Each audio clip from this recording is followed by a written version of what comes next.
Hi, everybody, and welcome to another installment of Align's Daily Dose of Advice, our way of bringing you valuable insights and thought leadership from business experts from around the world on various topics that will hopefully help you and your business. My name is Eugene Turk, and I'm the VP of Business Development at Align, and my guest today is Wade Wyant. Wade is the owner and founder of Red Wagon Advisors of Grand Rapids, Michigan, and serves as a scaling up certified coach, helping mid-market companies as they scale into industry dominating businesses. Wade, thank you so much for joining us today. Hey, I'm happy to be here. Happy to help. All right. I know that one of the first things that you do with all of your coaching clients is help them to develop their core values.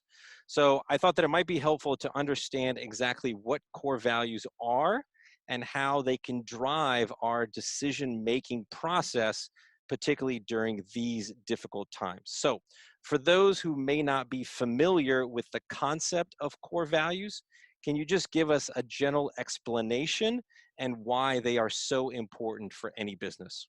Yeah, absolutely. So, general explanation is, core values are an extension of what we used to call your mission. Jim Collins came out in his Landmark book, Good to Great, and explained that the best companies or the great companies had really great core values that they followed and that they embedded into the organization. And so as that became more popular, that got dovetailed into many different systems, including scaling up. And so it's been a way to really talk about the culture, reinforce the way you act in a company over the last 20 years since Jim Collins wrote the book and popularized the concept of core values. So most people understand what core values are, even though they may not know where exactly they came from. And Jim Collins in the book gives this really great exercise called the Mission to Mars exercise. And it's typically what most consultants or coaches use to help companies find their core values, and it's what I use. But there are other exercises as well. The important thing, though, is once you have your core values, is in a time like now, to your question, is the way you use the core values is you use them to make really critical decisions. For instance, if you have a problem with somebody or an individual in the business or a teammate member, and they're acting out, the best way to reinforce the way you want people to behave or the way you want the company to be ran or the way you want people acting inside the company is to bring them back to a core value and try to relate whatever activity that they're doing to a core value. That also goes for positive reinforcement as well.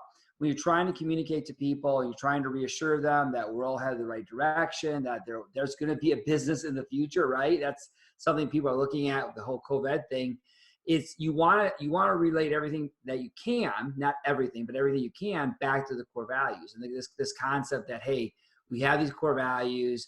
This is what defines and sets the culture and allows us to keep moving forward with our mission, our purpose, our why, just beyond just making money or running a business. So we have these things we've established, and core values are an important component of that. And so how can relying upon those core values that you've established help a company make decisions, particularly while they're trying to navigate this current COVID-19 business disruption?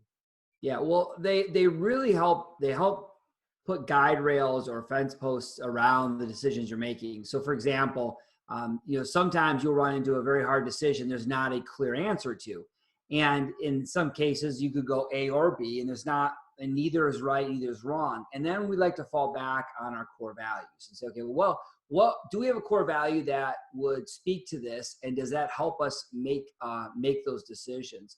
The other thing from a navigation standpoint is your core values are your grounding principles. The principles that as you're looking at all the challenges, you go back to those as well and say, okay, we can find some strength in these core values. We can find some, I don't know, we want to see some energy, if you will, in the fact that, we're facing some really significant challenges, but as a company, we know we've established our core values. We know how we behave. We know where we're going. That's back to purpose and why, but they really do dovetail nicely into core values.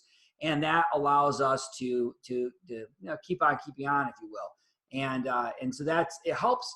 It just helps as a stabilizing factor, I guess is probably the way I would put it. And then also to put those guide rails or fence posts up around the decisions you're making. It doesn't always give you a clear answer, of course, but it can help you. It can help you start the process of getting to a clear answer. Because in times like now, it's not clear on do this or do that. I mean, there's a lot of things that you're going to have to make some almost gut calls with very little data. And so that's where come back to those core values if you can.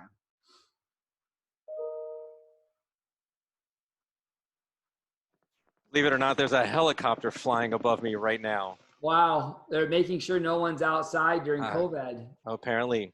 Anyway, my next question is, so for companies that do have established core values, should they consider reevaluating those core values because they may have lost significant percentages of revenue or be facing months of uncertainty as a result of this disruption? No, not at all. In fact, I'd say this is the time that you want to potentially add not to your core values, but to values in general. And this is, this is an area that I really focus in on with people because I think core values are awesome. They're fantastic. They're necessary and they're a great thing. But I think there are some things we can add on 20 years later. I think there's some things we can add to core values. And Patrick Lencioni's already given us some of that. So I don't think you should reevaluate or take away, but I think you should consider some of the thoughts that Patrick Lencioni tacked onto this. For example, you want to have aspirational values. So you have your core values, which are things you live, things you do today. They're not things you want to be or things you want to do. They're things you are today. Then you have your aspirational values. They're values that you want to potentially live up to or you want to try to embed in the organization that you don't have at the level you would like to have today. I mean, honesty is a core value you see often, and it's just a silly one because we're not always honest. And so you don't really want that as a core value, but you could definitely have honesty as a aspirational value. So what I'd say is right now, don't reevaluate your core values. What you need to do is you need to be additive. What are the aspirational values? And then another thing you can do right now is, and I hate this saying, but it really is true, never let a good crisis go to waste. And just like, when we had 9/11, we all complained about TSA being put in place. And many of us complained about the idea that you had to have a ticket to go past the security checkpoint. Well, now 20 years later, we're all happy that TSA made that rule because it was a boondoggle, all those people going in past the security checkpoint who didn't have tickets back in the day. We don't even think anything about it because they took this opportunity when there was a crisis to make a significant rule change to the way airports are ran. Same thing should happen inside your business. You have one stack over here, your core values. The other stack is your aspirational values. And in the center are these business rules or principles or values, whatever you want to call them, that you have established. I would say during this time, this is a time to make sure those are well documented and not necessarily enforced because these are not core values where you're going to hire or fire based on them, but they're more principles or guidelines. And so to me, no, I would answer your question in a long way around. I would not change your core values or reconsider them unless there's something significantly wrong, then of course do that. But there's really no reason to do it even during a crisis, but there is a lot of reasons to go out and say, okay, what are these side value stacks? The business rules, the unwritten rules, the principles that we kind of live by that we don't talk about, or the aspirational values over here. What are those things that we could document now and use as use this time to really hone in on some of those areas that have probably just been dependent on the core values. Again, once you've got those core values, they're part of your business. What are some ways to continue to make them a central part of your everyday operations, to keep those core values alive now that we and most employee bases are remote and apart? We're no longer in that shared workspace and sort of living our core values. We're all separate. And so how do we maintain that? Yeah, and so that's where you can differentiate between your, as I said earlier, core values and these other stacks of values or rules, right? Your core values are something you want to promote, hopefully in some way every day, whether it's through your email communication, your stand-up meeting, wherever it might be. We recognize people. Whenever you're reinforcing positive things, you always want to pull it back to the core values if possible to reinforce your culture. Well, to your point, many of us are remote.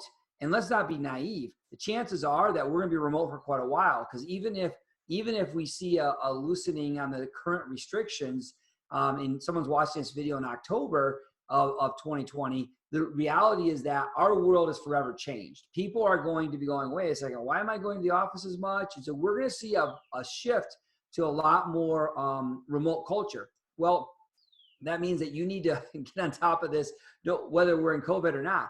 And what we really promote in the scaling up world and at Red Wagon and in this world of trying to mature your business is that when you're remote or in person, always come back to the core values when emphasizing something around culture or reward or performance or recognition. So I said that already about when you're in person.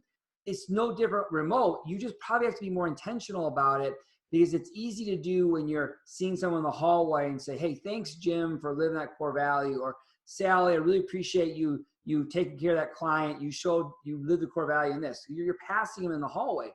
So now, whether you're on Slack or email or via the phone or Zoom or however you're connecting with humans, you've got to ensure that you're finding ways every day to inject the core values in your recognition, in your promotion of new ideas, and wherever it is. Now, you don't want to be like every time you turn around, core value, core value. Like, you don't want to be silly about it, but you definitely want to have a promotion of your core values where you can.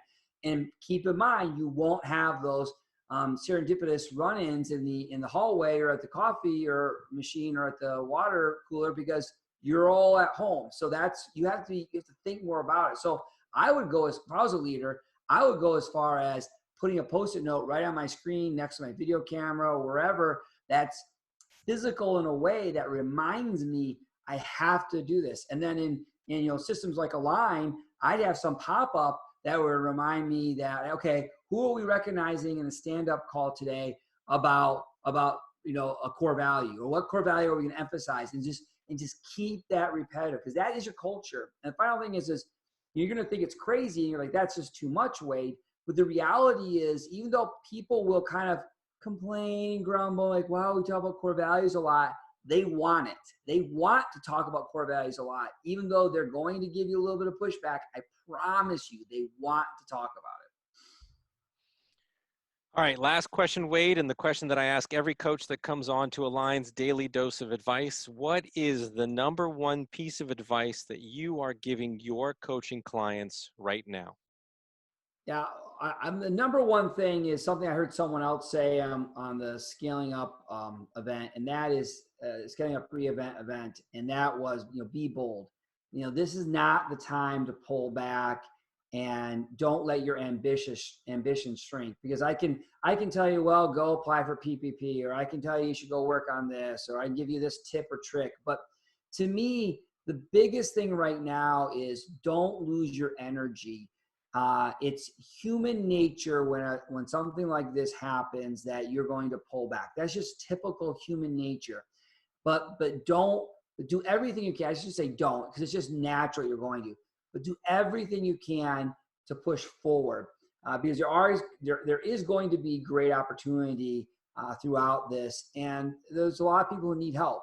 And so wherever you're at, whether you're for profit, not for profit, no matter where you're at, you can help people. And so be bold, be ambitious, but be it in the right way, obviously, so you can help humanity. Because I'll tell you, there's going to be a lot of people who need help coming out of this whole thing. Wade, always great to see you. Yes, thank you. Thank you for your time, your feedback, and your insights. If you'd like to learn more about Wade, check out redwagonadvisors.com. As always, if you'd like to learn more about Align or the Scaling Up Scoreboard software, check out aligntoday.com or scalingup.com/software. And we hope you will join us next time. Till then, thanks so much and make it a great day. Thank you, Gene.